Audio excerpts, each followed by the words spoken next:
itu Presiden Korea Selatan Yoon Suk Yeol mengumumkan keadaan darurat militer yang mulai berlaku pukul 23.00. Itu cukup mengagetkan karena tidak ada yang mengantisipasi hal ini. Presiden Yoon sudah menyatakan bahwa menerima keputusan dari parlemen, maka itu membuat situasi menjadi lebih baik, rakyat merasa lebih aman begitu. Jadi ya sudah kembali normal lah, Mbak, bisa dibilang seperti itu. Kemudian KBRI juga mengeluarkan himbauan agar WNI tetap tenang, tidak panik, namun tentunya tetap waspada dan memantau perkembangan informasi terkait situasi keamanan setempat.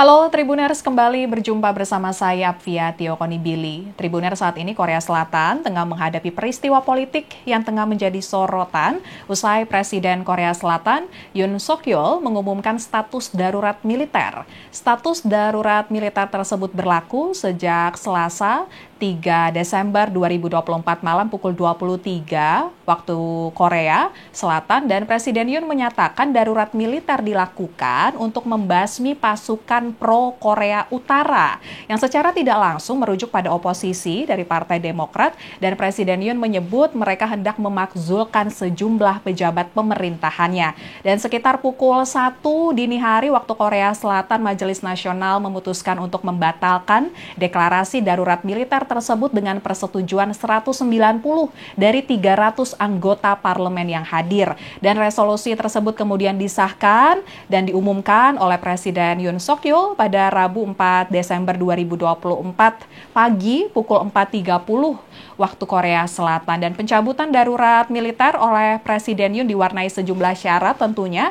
di mana ia meminta Majelis Nasional menghentikan upaya pemakzulan kepadanya secara berulang-ulang. Selain itu, ia juga ingin agar Majelis Nasional tidak mempersulit untuk menyetujui anggaran negara. Keputusan Presiden Yoon ini menimbulkan aksi masyarakat turun ke jalan dan juga ramai-ramai anggota kabinetnya mengajukan pengunduran diri. Dan untuk mengetahui kondisi terkini di Korea Selatan, saat ini kita akan berbincang dengan kuasa usaha ad interim KBRI Seoul, ada Mbak Zelda Wulan Kartika yang sudah tersambung dengan kita melalui Zoom. Halo, selamat sore Mbak Zelda. Selamat sore dari Seoul, Mbak. Selamat sore Mbak Zelda, kabar baik sore ini Mbak? Alhamdulillah, kabar baik. Alhamdulillah Mbak, ini melihat kondisi saat ini, kondisi politik yang sangat menjadi perhatian dunia saat ini ya Mbak, tertuju semuanya kepada Korea Selatan. Sebenarnya apa sih Mbak yang terjadi di Korea Selatan 24 jam terakhir dan khususnya di 5 jam krusial kemarin ya Mbak ya? Boleh Mbak penjelasannya Mbak? Iya, siap Mbak. Jadi kemarin malam ya 3 Desember 2024 sekitar pukul 22.30 waktu setempat, itu Presiden Korea Selatan Yoon Suk Yeol mengumumkan keadaan darurat militer yang mulai berlaku pukul 23.00. Nah, alasannya seperti yang disampaikan tadi untuk menjaga keamanan nasional khususnya terkait dengan pihak-pihak yang dianggap pro Korea Utara serta menegakkan ketertiban konstitusional di dalam negerinya begitu. Nah, itu cukup mengagetkan karena tidak ada yang mengantisipasi hal ini.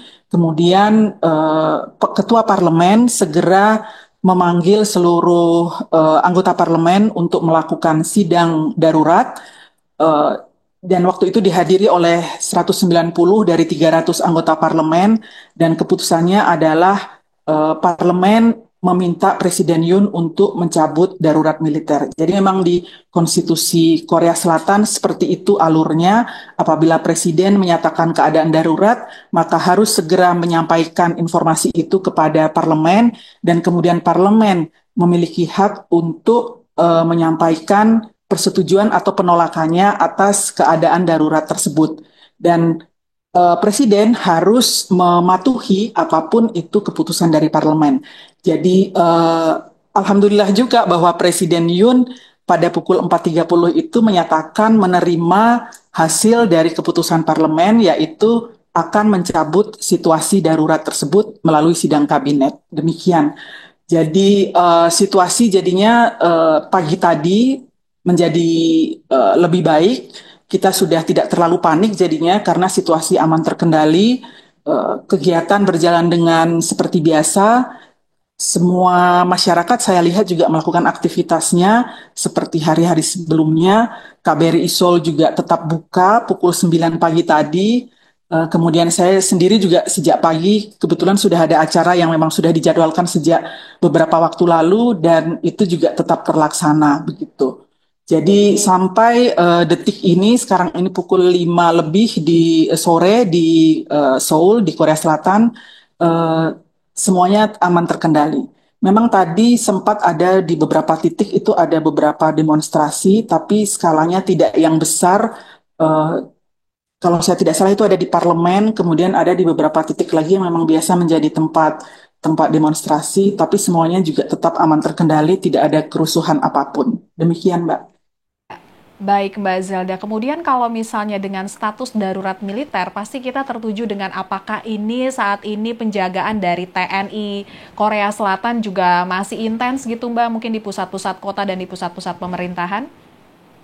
Kalau yang saya lihat tadi, penjagaan oleh polisi dan aparat keamanan lebih pada titik-titik yang strategis, yang kira-kira akan tempat menjadi demonstrasi, misalnya National Assembly atau parlemen, kemudian di dekat kantor presiden, itu saya lihat tadi dijaga. Tapi eh, tidak ada misalnya, kadang kan kalau ada kerusuhan kemudian ada tank kelihatan, nah itu tidak ada. Jadi itu memang hanya sekedar berjaga-jaga saja supaya semuanya berjalan dengan tertib dan lancar begitu. Aktivitas umum ini saat ini sore ini semua sudah berjalan normal ya Mbak Zelda ya? Betul, betul. Sejak Oke, pagi tadi malah iya. sudah normal sih sebenarnya.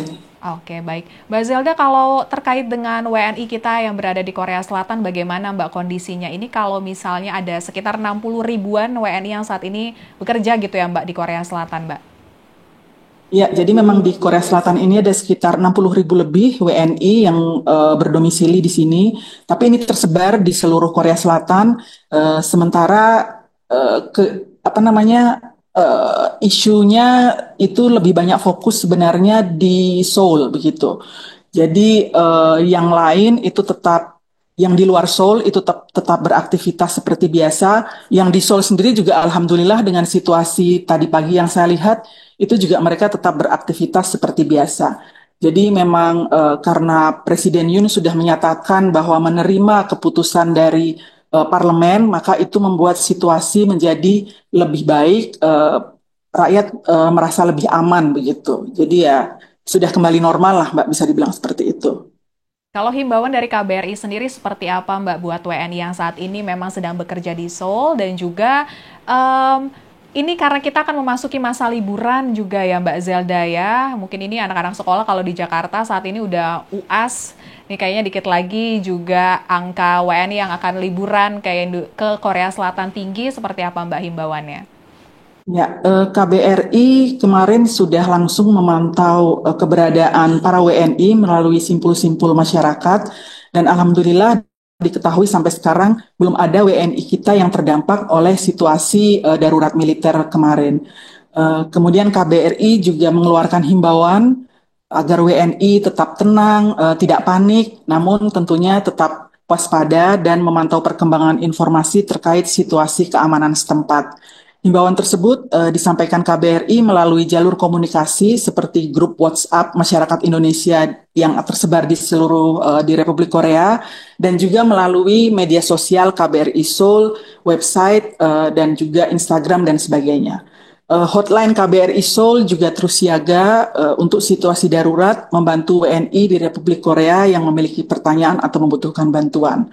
Dan kedepannya kami lihat bahwa situasinya akan lebih baik. Jadi mudah-mudahan akan begitu seterusnya. Kami perkirakan jika ada WNI yang ingin berlibur ke Korea silakan saja, tapi tentunya tetap memantau berita yang terjadi di Korea ini. Kalau bisa memantaunya lewat sosmednya KBRI Seoul itu, jadi lebih afdol gitu, Pak. Baik, Mbak Zelda. Kemudian ini mata uang won ini dikabarkan sempat anjlok terhadap dolar Amerika Serikat imbas dari pengumuman darurat militer semalam. Ini ada kemungkinan juga perekonomian di Korea Selatan terganggu kah, Mbak? Dan mungkin apakah ada panik buying gitu sempat terjadi di masyarakat Korea Selatan akibat status ini, Mbak? Ya, betul sekali karena adanya pengumuman tadi malam, maka won itu Korean won sempat jatuh begitu ya, sempat melemah. Tapi Bank of Korea sudah menyatakan bahwa mereka akan melakukan berbagai macam tindakan yang istilahnya tuh unlimited liquidity measures gitu untuk menalangi hal tersebut. Jadi kami lihat tadi walaupun Korean won per sore ini lemah dibandingkan kemarin, namun sudah lebih baik daripada tadi malam gitu. Kemudian mengenai adakah panic buying, kami memantau bahwa memang ada masyarakat di Korea yang mungkin ya semacam panic buying begitu, membeli beberapa kebutuhan pokok di minimarket yang bukannya 24 jam. Kenapa minimarket 24 jam? Karena pengumuman itu kan dilakukan pada pukul 10.30 malam ketika sebagian besar toko itu sebenarnya sudah tutup begitu. Jadi yang buka hanya minimarket yang 24 jam. Nah, kebanyakan mereka membeli dari situ dan juga ada yang secara online juga. Tercatat itu peningkatan pembelian bahan makanan itu seperti nasi dan mie instan, kemudian makanan kaleng, air minum, susu bayi, dan barang-barang pokok lainnya. Namun tidak ada yang namanya penjarahan, jadi semuanya tetap berjalan dengan baiklah begitu. Baik, Mbak Zelda. Kemudian ini sebenarnya bukan yang pertama kalinya darurat militer ya Mbak ya di Korea Selatan karena mungkin di sekitar 1979, 1980 gitu infonya sempat terjadi gejolak politik ini juga di internalnya. Namun status tersebut juga tidak berlangsung lama sama seperti malam tadi hanya beberapa jam saja. Mungkin ada update terbaru Mbak bagaimana dengan kondisi Presiden Yoon Suk Yeol saat ini usai membatalkan darurat militer tersebut Mbak. Ya, jadi Presiden Yoon yang kami dapat berita terakhir itu sudah melakukan pertemuan dengan Perdana Menteri Han Duck-soo pada tadi siang dan untuk menentukan kebijakan politik selanjutnya. Nah, diperkirakan Presiden Yoon akan segera menyampaikan pernyataan politik dalam waktu dekat. Ini kami belum tahu jam berapa, tapi mari kita pantau bersama-sama. Dan juga mayoritas anggota kabinet Presiden Yoon telah menyatakan pengunduran diri mereka. Kemudian partai koalisi oposisi juga telah mengajukan petisi untuk pemakzulan Presiden Yoon. Itu yang perkembangan terakhir yang kami peroleh dari sumber-sumber yang ada di Korea Selatan di Seoul. Demikian. Baik, Mbak Zelda. Kemudian bagaimana KBRI menyiapkan kemungkinan terburuk gitu ya, Mbak ya, akibat dari adanya pengumuman darurat militer walaupun sudah dibatalkan, Mbak? Ya, jadi memang KBRI dan seperti juga seluruh perwakilan RI di luar negeri itu masing-masing sudah menyiapkan contingency plan untuk menghadapi situasi darurat. Nah, ini kami telah mengajukan ke pusat tentunya untuk meminta persetujuan dari pusat mengenai langkah-langkahnya karena pasti akan melibatkan pusat dan izinnya juga. Untuk detailnya mungkin nanti saja kalau kira-kira diperlukan lah Mbak gitu ya. Medisnya baik-baik aja ya, Mbak Zelda Betul. ya. Kami Iya. berharap itu tidak perlu dilakukan gitu. Siap, amin. Dan Mbak Zelda, kemudian apakah ini ada kegiatan-kegiatan dari KBRI, mungkin kegiatan promosi atau kegiatan nego ekonomi gitu, Mbak, yang saat ini mungkin terganggu dengan adanya keputusan semalam, Mbak? Ya, melihat situasi yang sudah stabil sejak tadi pagi, maka tidak ada kegiatan KBRI yang terganggu. Semuanya berjalan seperti biasa. Tetap kami rencanakan, misalnya pada hari Sabtu nanti kita akan ada acara BIPA, yaitu Bahasa Indonesia untuk penutur asing. Kita tetap selenggarakan di KBRI. Kemudian ada beberapa meeting juga dengan para mitra kerja di sini, itu juga tetap akan kami lakukan. Demikian, Mbak. Ya, baik. Terima kasih Mbak Zelda waktunya sore ini atas informasinya. Kita berharap kondisi di Korea Selatan semakin membaik sehingga warga Korea Selatan juga dapat melakukan aktivitas juga, WNI yang ada di sana juga melakukan pekerjaannya dengan baik. Kemudian yang mau liburan juga tetap bisa menikmati Korea Selatan. Terima Ya, kasih Mbak insya Zelda. Allah. Ya, terima kasih sama-sama. Selamat sore. Selamat sore. Dan Tribuners, itu dia perbincangan kita dengan pihak KBRI di Seoul, Korea Selatan. Pergolakan masih terjadi di Korea Selatan pasca dicabutnya status darurat militer yang sebelumnya diungkapkan oleh Presiden Korea Selatan, Presiden Yoon. Dan berita terupdate lainnya dapat Anda saksikan di kanal YouTube Tribun News. Saya Apvia Tiokonibili, pamit undur diri, sampai jumpa. Download Tribun X sekarang. Menghadirkan lokal menjadi Indonesia.